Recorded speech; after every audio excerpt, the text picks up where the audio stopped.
Monsters Love Vegas. Come see why you should love this game.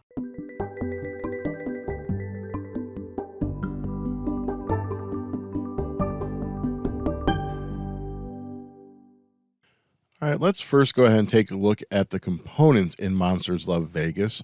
The first thing you're going to see here are the trade cards. These are the main crux of the game, and you're going to be choosing one of these each turn and trading in stuff on either the top or the bottom for the thing directly to the right. There are different quantities and so forth, as you can see. After the trade cards, we're going to look at the turn cards. You're going to flip over these every turn, and then the ones that are highlighted yellow, you're going to flip over those trade cards, and those will show you what's on the back. Now we're moving on to the player boards. Up here in the upper left corner, you're going to see the stickers and the trading cards you start off with, highlighted with the 3 and the 4. Next, you're going to see your premium stuff you'll be trading in for, and all of your basic goods go down here.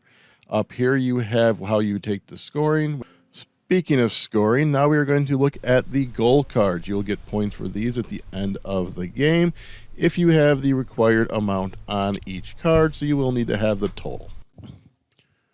Now I'm going to go ahead and simulate a turn or two for you and then show you final scoring. So first thing you do is you flip over a turn card. You're then going to look at the trade cards and flip those cards over to the other side. You will then look at all the trade cards that are currently showing, look at your player board, and decide what you want to do. As I said before, your stickers and your playing cards start at 3 and 4. That's why they're highlighted. You then find what you want to trade for. You then circle where that thing is at now, and then fill in the circles for whatever you're trading it for. So in this instance, I traded a playing card for 3 of those. Then we repeat that another turn. So typically you will have another player playing with you, as this is at least a 2-player game. And now you're going to look and see if maybe you can trade other stuff from your board. As I'm about to show you, here we go. I'm about to trade that for 2 of the face things, or 2 of those for 3 of the face things, right on top of there. So you're going to go and do this over 12 rounds, and let me show you how final game scoring works. Here I am about to enter into my final round, and I so happen to flip over the card where you flip all of the cards. There's a flip all of the cards and a flip none of the cards in there, along with all the different patterns that you saw a couple before.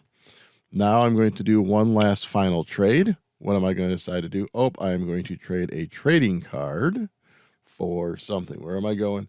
Oh, I traded that for a flamingo glass.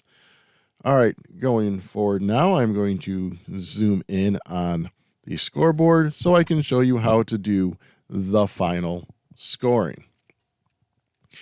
You're going to look at a few different things. I brought the gold cards down so you can see them. So first thing you're going to look at is your stickers and your trading cards. They have points on the sides of wherever they're at, and you're going to add those together. You're then going to look at your white rabbit, and you can turn each white rabbit in for 2 of a basic good, which you see I just kind of crossed it off to show I did it. After this, we are going to be moving on to the slot machine.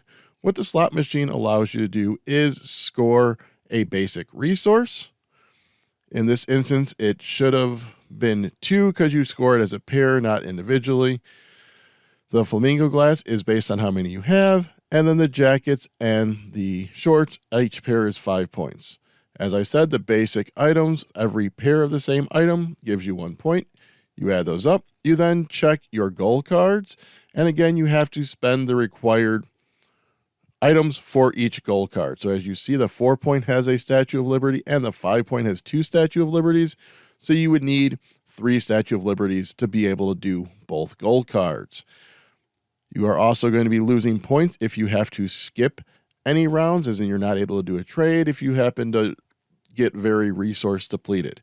After you add all that up, you total it up, and that will be your total score. High score wins.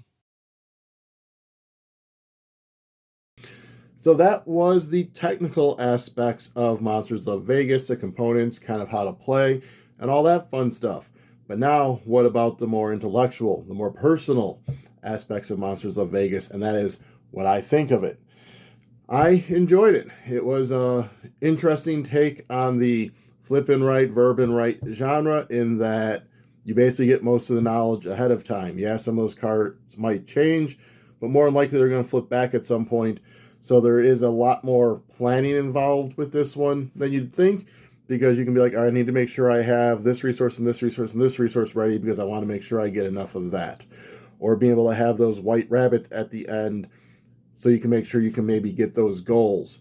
The art looks really cutesy, but there is a lot more thinking than you first realize in this game, because it's not just, oh, willy-nilly just grab whatever you want.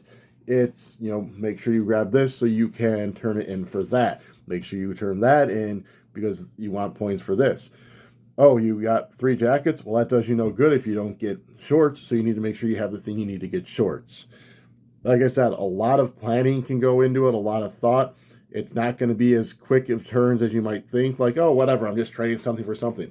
Then before you know it, you're not going to have cards or stickers to trade, and then you might be taking negative points, or you have to do a not great trade because you'd rather have something else. So it comes down to a lot of times you're kind of just staring there, you're both kind of thinking, what do I want to trade? Where do I want to go? But it does, like I said, there is that little bit of luck of what's flipping, but you can really have some good strategy and test out a new strategy each time. Like this time I'm really going to try and go for a lot of the premium stuff and score my points there, or let's focus on those goals. Let's see how the goal points go. So yeah, Monsters Love Vegas, a pretty cool trading game with some awesome looking art too. Nice and colorful. So until next time, I'm the Groom, asking you to go ahead and like, subscribe, comment, and share the video on the channel. Go ahead and check out our Patreon, and also look for our podcast where podcasts are found, which is practically everywhere at this point.